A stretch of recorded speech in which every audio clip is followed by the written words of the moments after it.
my name is Andrew Flushy. I'm your Virginia traffic attorney, and today I'm going to talk to you about why you should not blow into a preliminary breath test device and why they're basically worthless in my opinion. What I have here is my AlkaVisor Mark V that I purchased from PAS Systems. I've had this unit about 9 or 10 months, bought it brand new from the manufacturer right here in Fredericksburg. This unit I've used about maybe a couple dozen times. Mostly it sat on a shelf here in my office, so it's had a very easy life. It certainly hasn't had a rough life in the field like a normal police breathalyzer would have. This test is on the approved list of preliminary breath test devices from the Department of Forensic Science. The AlkaVisor Mark V is one that the police are allowed to use in Virginia. So if you're being investigated for DUI or some type of drinking offense in Virginia, this is a test that an officer could stick in your face and ask you to blow into. So I'm going to show you how it works. I'm going to open it up from the case here, and I've got a straw, brand new in the package, and of course I've got the unit. So I'm going to go ahead and put the straw in the unit so we can actually do a quick test. I'm doing this demonstration in my office. It's in the morning. I'm going to be headed to court here in a few minutes, and I certainly haven't been drinking anything today. There's no sources of alcohol in my office right now.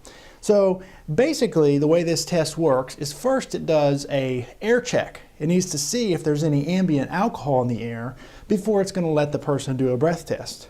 But the key thing is, it doesn't actually stop you from doing a test if it detects alcohol in the air. It just gives you a little warning, and you can go on and go ahead and take the subject's breath test on this unit. So I'm going to turn it on so you can see how it works.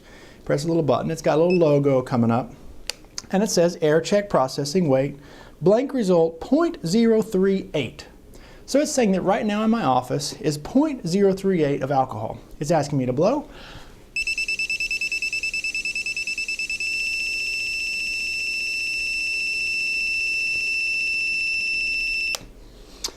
I blew, and now it's going to detect my alcohol, and it says I've got a 0.211 alcohol in my system. In other words, I'm flat out drunk while doing this video, according to this machine. Haven't had a drop of alcohol this morning, didn't have a drop last night, but yet the preliminary breath test thinks that I'm drunk. And of course also I haven't had Listerine or anything like that this morning that could have given an accurate false result. So what are we seeing here? We're seeing a unit that's way out of whack with its calibration. This unit has been used, like I said, a couple dozen times, and so it's certainly not tired and having lots of problems. The manufacturer actually recommends that it be calibrated once annually, so it hasn't even reached that point yet. It's about 9 or 10 months old.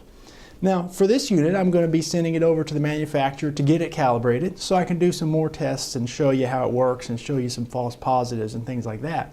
But the point is that these tests are not accurate enough for you to trust your future on them.